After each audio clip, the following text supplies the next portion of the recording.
Olá, é uma honra fazer parte do Instituto Bíblico EA. Eu agradeço ao apóstolo Eri Caetano, à apóstola Maria Denise, aos pastores Ralph e Lisa pela oportunidade e ao pastor Roland e pastora Carmen, que são os meus pastores e me liberaram para que eu possa fazer parte dessa equipe de homens e mulheres que irão influenciar de forma positiva as nações.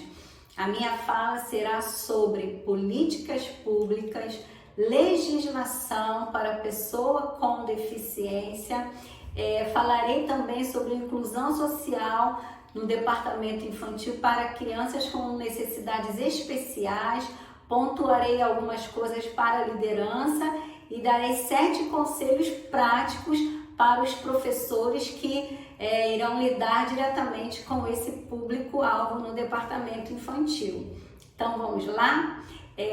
A Organização das Nações Unidas, a ONU, estabeleceu o dia 3 de dezembro como Dia Mundial da Pessoa com Deficiência, com o objetivo de buscar ampliar a inclusão desse público-alvo na sociedade, já que aproximadamente 10% da população mundial possui algum tipo de deficiência. É uma porcentagem expressiva e por conta disso eu quero falar sobre o empoderamento. Nessa atual conjuntura é importante a pessoa com deficiência ou o seu responsável, quando for o caso, ter esse empoderamento. O dicionário traz como significado dessa palavra empoderamento dar ou adquirir poder, ou então atribuir domínio sobre determinada situação ou condição. Pessoa com deficiência, ela precisa dar visibilidade na sociedade a qual ela está inserida, a qual ela faz parte. Autonomia e protagonismo são alguns dos sinônimos da palavra empoderamento.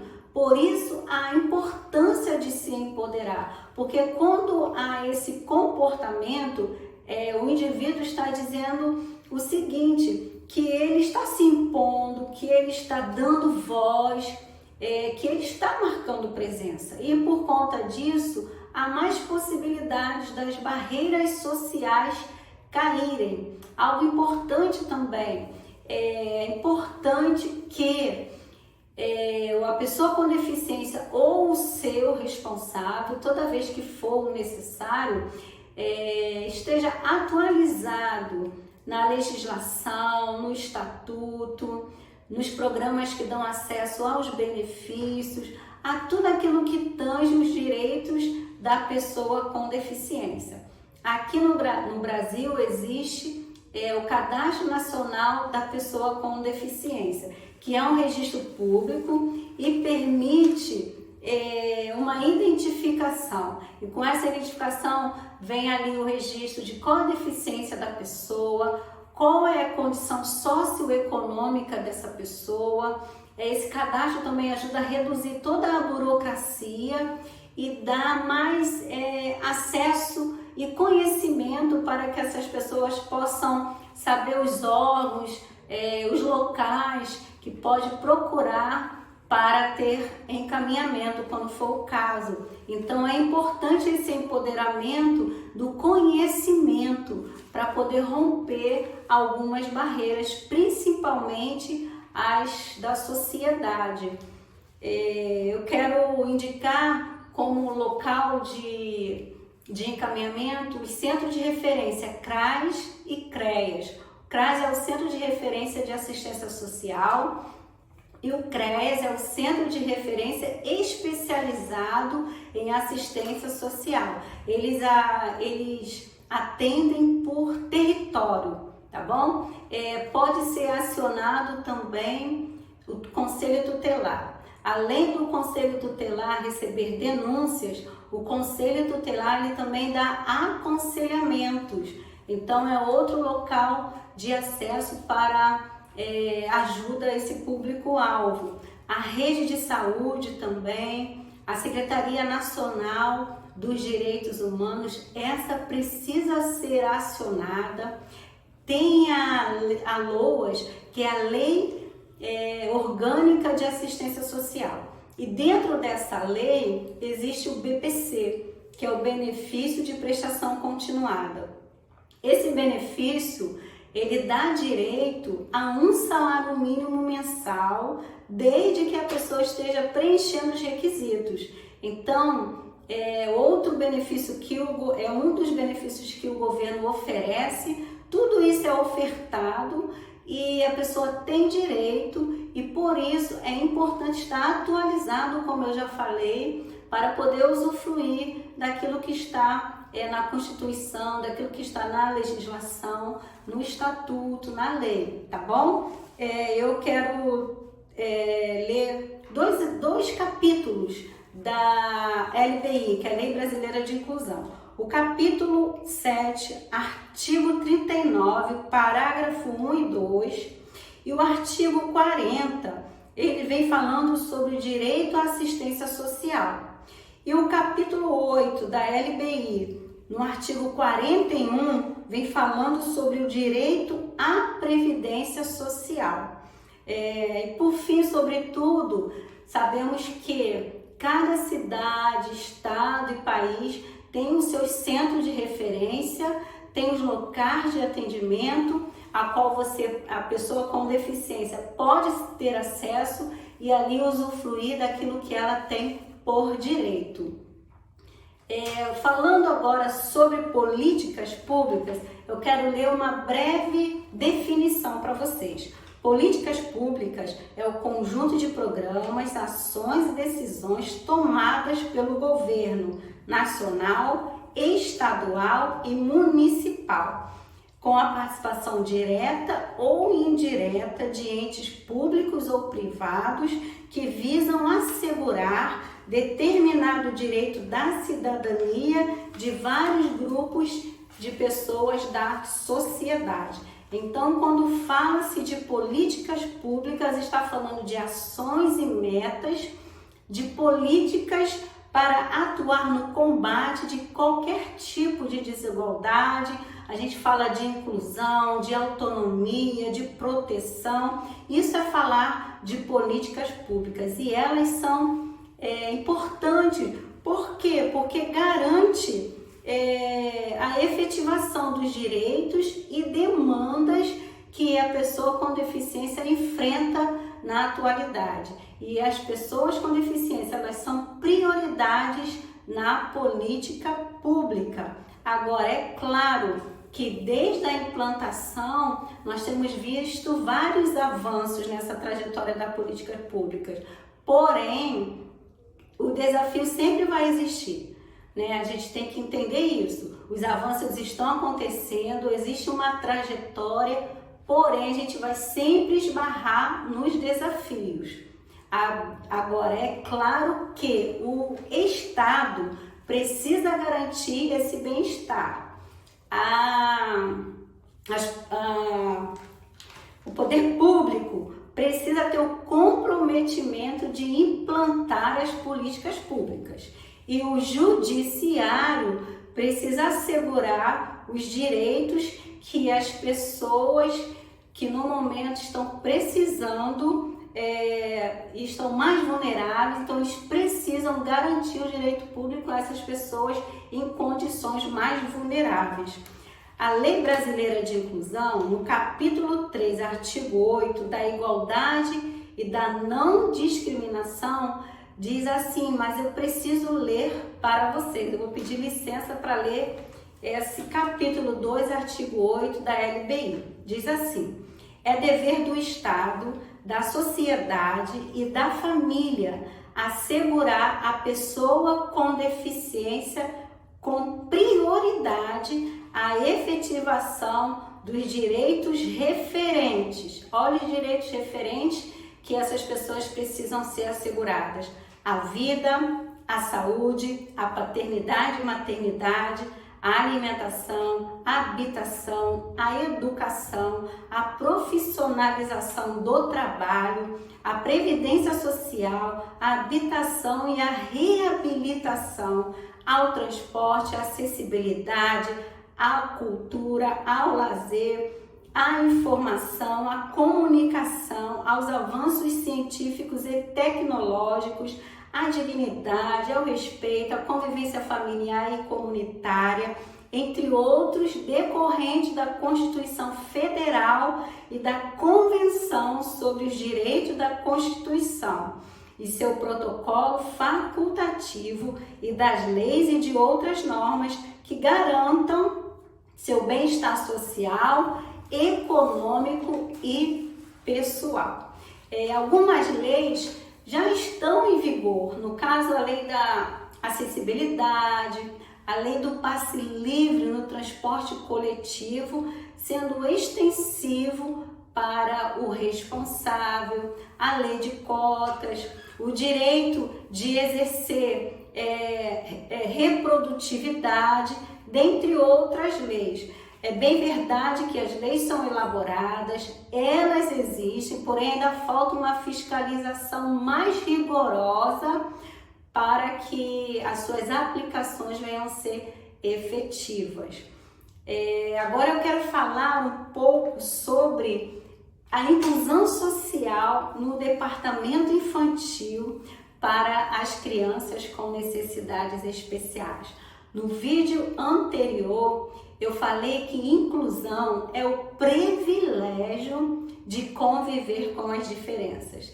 E esses dias eu assisti a um vídeo feito por crianças com necessidades especiais e nesse vídeo eles ensinavam a conjugar o verbo amar.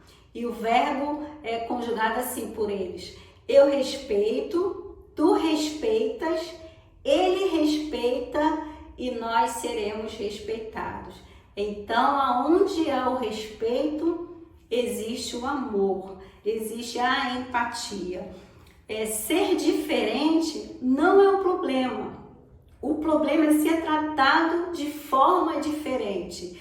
E se o lugar não dá acesso a todas as pessoas, esse lugar está deficiente. Então, falando agora especificamente para a igreja, né? A igreja é relevante, a igreja tem recursos e a igreja tem sim um papel muito importante, fundamental na inclusão social de crianças com necessidades especiais.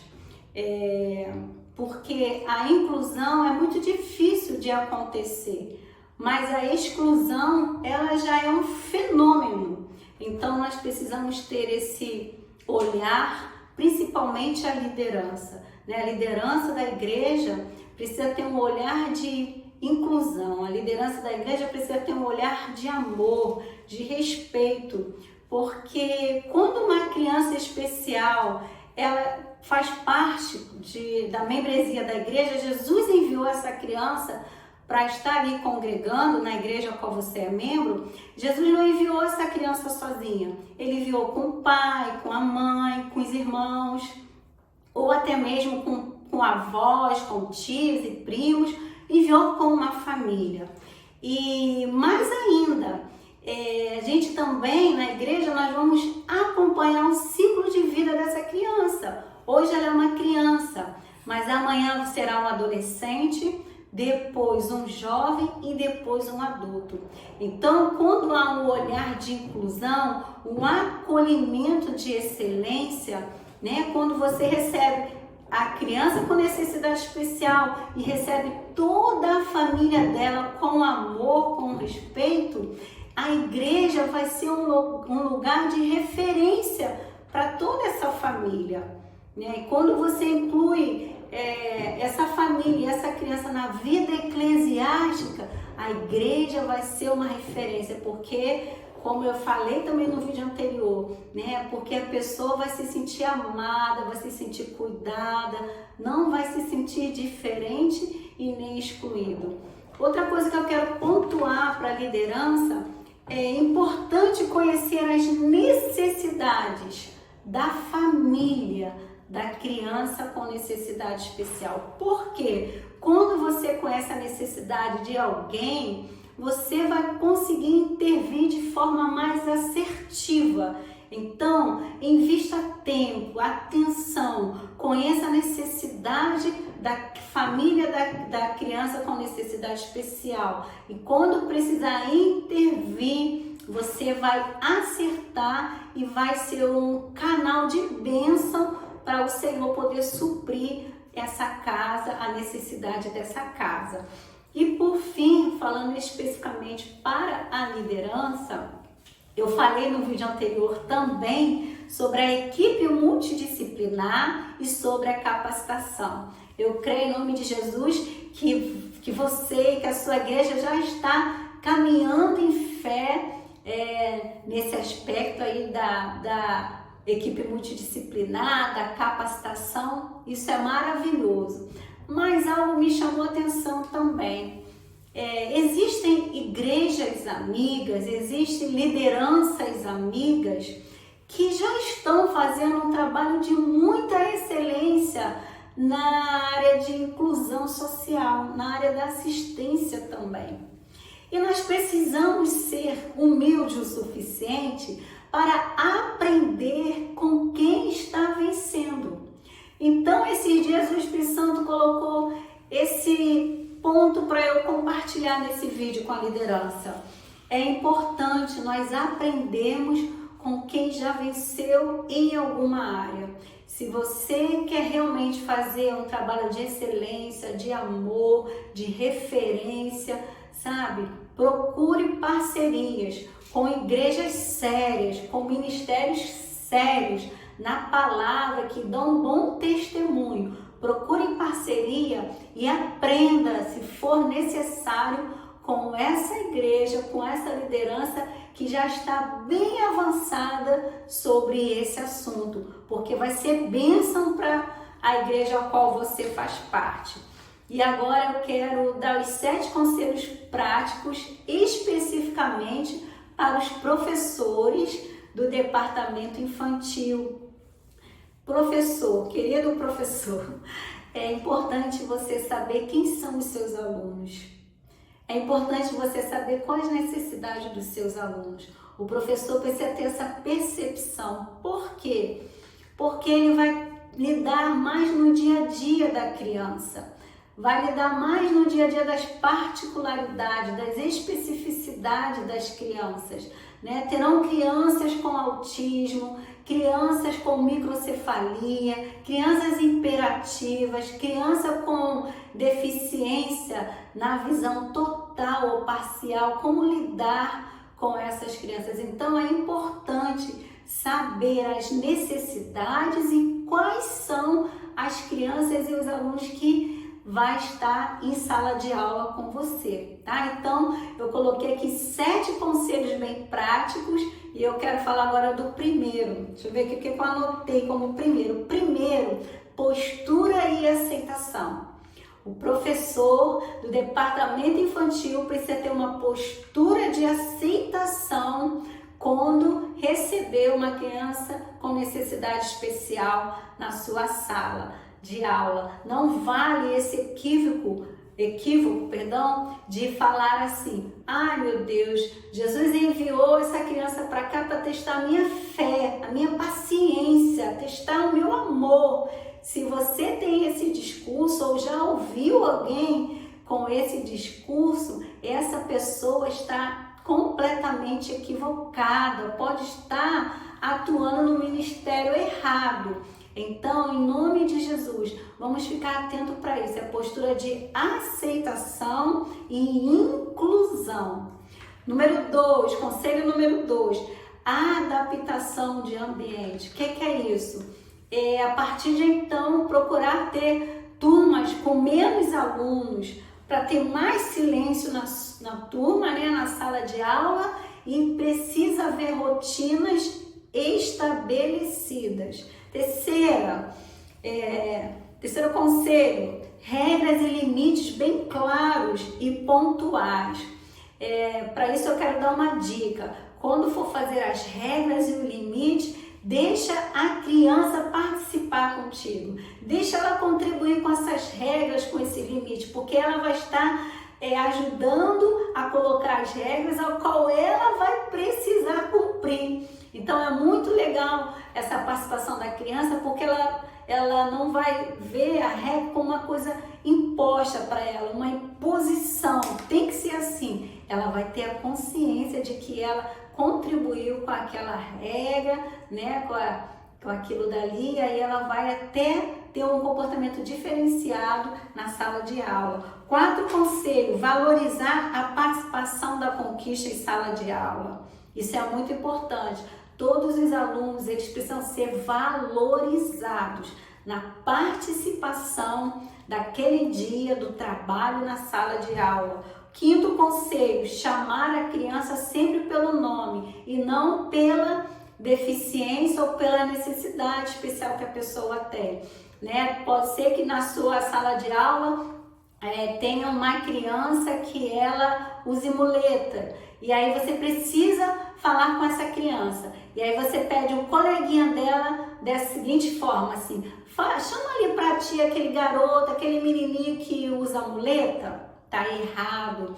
Pode ser que na sua sala de aula tenha uma criança que tem um problema auditivo, né? Tem a deficiência auditiva, e aí você precisa falar com aquela criança, e você pede um coleguinha de turma da seguinte forma: fulaninho, chama aquele menino que é surdo para mim. Está errado. A criança precisa ser chamada pelo nome.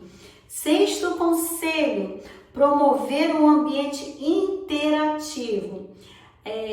As aulas com crianças precisam ser aulas dinâmicas. Eu tenho assistido alguns vídeos e eu achei muito interessante uma professora do departamento infantil, como ela usou a criatividade, sabe? Esses dias, peça ao Espírito Santo de Deus para lhe dar um espírito de criatividade no reino dele. Ela usou uma dramatização, né? Sempre de história bíblica. E ali a história onde Jesus cura o cego, cura o paralítico, e ela foi contando de uma forma tão agraciada por Deus, de uma forma tão natural, e incluiu. Era uma aula de inclusão, de criatividade. Ela conseguiu incluir as crianças com necessidades especiais na dramatização. Outro vídeo que eu assisti que eu achei muito interessante também para uma aula de inclusão e de interagir com as crianças, né? Porque todos precisam participar, ninguém pode se sentir excluído daquela atividade. Foi que uma professora, ela queria ministrar sobre inclusão para as crianças, e aí ela fez um boneco daquele homem de Deus, que hoje é um homem de Deus, o Nick, aquele australiano que nasceu sem os braços, sem as pernas, né? E ela fez um bonequinho dele e começou a ministrar para as crianças como que uma pessoa sem braço e sem perna pode pintar, pode ser surfista, pode escrever livro. E ali naquele vídeo ela interagia com as crianças e houve uma aceitação tão tremenda ali da parte das crianças, que as crianças, ela fez com que as crianças colocassem pincel na boca, assim como o Nick pinta os quadros dele, pintasse quadros. Simulou lá um ambiente de praia, e eu achei aquilo muito legal, muito sábio, uma maneira muito linda de inclusão, de aceitação, de chamar a atenção das demais crianças, tá bom? Isso foram vídeos que eu assisti, mas eu creio que cada um Deus dá uma estratégia de forma diferente, que o Espírito Santo use muito a sua vida, você que é professor, que está nos assistindo. E por fim, o 7º conselho, que é: procure ajuda em literatura. Com certeza irá contribuir demais para o desenvolvimento em sala de aula. Então, eu espero com esse vídeo poder ajudar você, a sua igreja local, e até uma próxima. Deus te abençoe.